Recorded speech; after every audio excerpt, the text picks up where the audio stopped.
నమశివాయ. అందరికీ నమస్తేనండి. హిందూ క్యాలెండర్ ప్రకారం ప్రతి సంవత్సరం చైత్ర నవరాత్రులలో శుద్ధమి నవమి నాడు శ్రీరామనవమి వేడుకలు జరుగుతాయి. ఈ నేపథ్యంలో ఈ ఏడాది ఏప్రిల్ 17వ తేదీన బుధవారం నాడు శ్రీరామనవమి వచ్చింది. ఉదయం తిథి ప్రకారం పూజ చేసుకోవడానికి శుభముహూర్తం కేవలం 2:30 గంటలు మాత్రమే ఉంటుంది. ఏప్రిల్ 17వ తేదీన ఉదయం 11 గంటల నుంచి మధ్యాహ్నం 1:30 గంటల మధ్యలో పూజ కార్యక్రమాలు ప్రారంభించాలి. ఎందుకంటే చైత్రశుద్ధ నవమి రోజున మధ్యాహ్నం అభిజిత్ ముహూర్తంలో శ్రీరామచంద్రుడు జన్మించాడు అని పురాణాలు చెప్తున్నాయి. కాబట్టి శ్రీరామనవమి రోజున ఈ 2 గంటలు అనేవి చాలా పవిత్రమైనవి. ఈ అమృత గడియల్లో ఇంట్లో పూజ చేసిన వారు రామ మంత్రాలు జపిస్తే ముక్కోటి దేవతల అనుగ్రహం వలన ఈ సంవత్సరం అంతా కూడా అష్టైశ్వర్యాలతో జీవిస్తారు. రాములు వారి అనుగ్రహం మన ఇంటిపైన ఉంటే ఏ కష్టాలు లేకుండా తరతరాల తరగని ఐశ్వర్యం సిద్ధిస్తాయి. కాబట్టి శ్రీరాముని అనుగ్రహం కావాలి అంటే శ్రీరామనవమి రోజున శక్తివంతమైన కొన్ని రామ మంత్రాలను ఇంట్లో ఉన్న ప్రతి ఒక్కరూ కూడా ఖచ్చితంగా జపించాలి. ఇవి అత్యంత శక్తివంతమైనవి అని పండితులు చెప్తున్నారు. కాబట్టి ఈ సందర్భంగా శ్రీరామనవమి రోజున ఏ మంత్రాలు జపిస్తే ఈ సంవత్సరం అంతా మనపై రాముల వారి అనుగ్రహం ఉంటుందో ఈ వీడియోలో మనం తెలుసుకుందాం. శ్రీరాముడి కంటే శ్రీరామ అనే నామం చాలా గొప్పదని శాస్త్రం చెప్తుంది. అసలు రాముడితో పుట్టిన రామనామం రాముడి కంటే ఎందుకు అంత గొప్పదని చాలా మందికి సందేహం రావచ్చు. రామ అనే పేరుని వశిష్ఠ మహర్షి పెట్టారు. అందుకే రామనామానికి అంతటి శక్తి ఉంటుంది.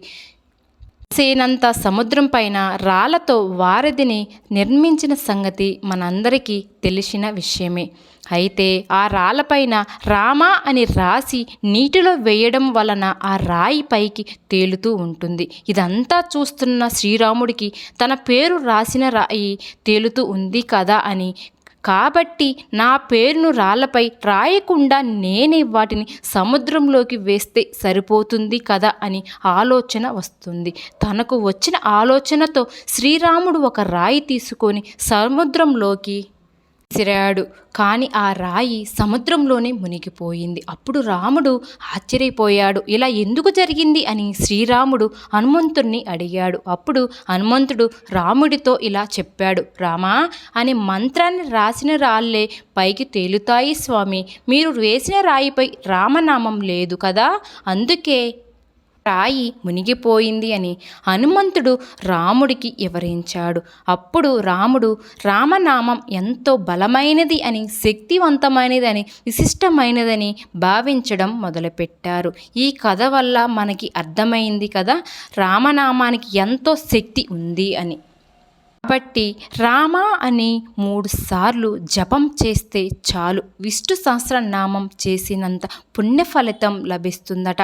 మీకు ఏ కష్టం వచ్చినా, ఏది అడ్డంకుగా వచ్చినా శ్రీరామ అని 3 సార్లు పలికితే చాలు మీకు ఉన్న కష్టాలు అన్నీ, అడ్డంకులన్నీ వెంటనే తొలగిపోతాయట. రామనామం మనల్ని కాపాడుతుంది.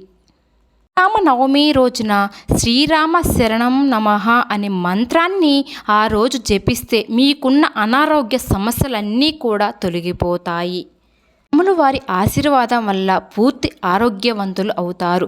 శ్రీరామచంద్ర నమః అనే మంత్రాన్ని జపిస్తే మీకు ఉన్న డబ్బు సమస్యలన్నీ కూడా తొలగిపోయి ఈ సంవత్సరం అంతా కూడా డబ్బు కష్టాలు లేకుండా సుఖ సంతోషాలతో జీవిస్తారట. శ్రీరామ జయం అనే మంత్రాన్ని జపిస్తే మీ జీవితంలో అన్నిట విజయాలు సాధిస్తారు. ఆంజనేయుడి అనుగ్రహం ఉంటే ఎటువంటి వ్యాధులైనా సరే తొలగిపోతాయి. కాబట్టి శ్రీరామనవమి రోజున సాయంత్రం సమయంలో ఆంజనేయుల స్వామి ఆలయానికి వెళ్ళి హనుమాన్ చాలీసాను పఠించాలి. ఇలా చేస్తే హనుమంతుడి ఆశీస్సులు కూడా మీకు ఆరోగ్య సమస్యలన్నీ కూడా తొలగిపోయి రామనామంలో అమృతం ఉందని అంటారు. అలాంటి రామనామాన్ని ప్రీతితో పలికితే చాలు బాధలే కాదు మోక్షం కూడా తనకు తానే వస్తుంది. చాలామందికి ఎన్నున్నా సరే మనసు అనేది ప్రశాంతంగా ఉండదు. అలాంటి వారు నవమి రోజున వారి దేవాలయానికి వెళ్ళి అక్కడ ఆవు నెయ్యి దీపం వెలిగించండి. దీపం వెలిగించిన తర్వాత జై శ్రీరామ్ అని మీ మనసులో 108 సార్లు జపించండి. ఇలా జపించడం వల్ల మానసిక ప్రశాంతత అనేది లభిస్తుంది. మనసు సంతోషంతో నిండిపోతుంది. శ్రీరామ రామ రమేతే రమే రామే మనోహరమే సహస్రనామ తత్తుల్యం రామ రామ వరాననే. ఇది చాలా శక్తివంతమైన మంత్రం. శ్రీరామ నవమి రోజున ఈ ఒక్క శ్లోకం పఠించడం వల్ల శ్రీ మహావిష్ణువు సహస్రనామం పఠించినంత పుణ్యఫలితం వస్తుందని స్వయంగా మహాశివుడే తన భార్య పార్వతీదేవితో చెప్పినట్లు పురాణాల్లో చెప్తున్నాయి. పురాణాల ప్రకారం నామాన్ని దేవతలందరూ స్తుతించారట. శివుడు కూడా రామనామానికి ఉన్న శక్తిని గురించి పార్వతీదేవికి వివరించాడు. ఈ సంవత్సరం అంతా మీ ఇంట్లో బాగా డబ్బు ఉండాలి అంటే శ్రీరామ నవమి రోజున సాయంత్రం సమయంలో ఒక గిన్నెలో పసుపు నీళ్లు తీసుకొని రామరక్ష మంత్రాన్ని చదువుతూ పసుపు నీటిని మీ ఇల్లంతా చల్లండి. మంత్రం ఏమిటి అంటే ఓం శ్లీం హ్రీం క్లీం రామచంద్రాయ శ్లీం నమః. ఈ శక్తివంతమైన మంత్రాన్ని చదువుతూ పసుపు నీటిని ఇంటి నల్ల మూలల్లో చల్లండి. సంతాన ప్రాప్తి కోసం శ్రీరామనవమి రోజున రామాలయానికి వెళ్ళి ఒక ఎర్రటి వస్త్రం తీసుకొని అందులో కొబ్బరికాయను చుట్టి సీతాదేవికి సమర్పించి జై శ్రీరామ్ అని 108 సార్లు జపించండి. ఇలా చేయడం వల్ల సీతారాముల అనుగ్రహం వల్ల మీకు సంతాన ప్రాప్తి లభిస్తుంది. ఎవరైతే ప్రతిరోజు రామనామం జపిస్తారో వాళ్ళకి ఏది కోరుకున్నా ఏది కావాలనుకున్నా వెంటనే నెరవేరుతుందట. ప్రతిరోజు 108 సార్లు శ్రీరామ అని జపిస్తే మీ కుటుంబం అంతా సుఖ సంతోషాలతో సిరి సంపదలతో జీవిస్తారు. శ్రీరామనవమి రోజున రాముల వారి చిత్రపటానికి గంధంతో అలంకరించాలి. బెల్లం పానకాలి నైవేద్యంగా సమర్పించి పూజ చేయాలి.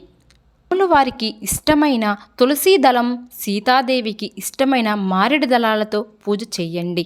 అలాగే హనుమంతుడికి ఇష్టమైన తమలపాకులు మీద జై శ్రీరామ్ అని రాసి పూజ గదిలో పెట్టండి. లేదంటే తమలపాకుల దండ హనుమంతుడికి సమర్పించడం వల్ల మీ కోరికలన్నీ కూడా నెరవేరుతాయి. శ్రీరామనవమి రోజున రామాయణాన్ని చదవడం లేదా రామాయణాన్ని వినడం వల్ల కోటి జన్మల పుణ్యప్రాప్తి లభిస్తుంది. శ్రీరామ శబ్దం అనేది జగత్తులోనే మొట్టమొదటి మంగళకరమైన శబ్దమని పండితులు అంటున్నారు. శ్రీరామ శ్రీరామ అని అంటూనే ఉందాం. మనం ఈ మానవ జన్మను ధరించుకుందాం. జై శ్రీరామ్. విన్నారు కదండి, చూశారు కదా. ఈ వీడియో కనుక మీకు నచ్చినట్లు అయితే ప్లీజ్ లైక్ చేయండి. మరిన్ని వీడియోల కోసం మా ఛానల్ అయితే సబ్స్క్రైబ్ చేసుకోండి.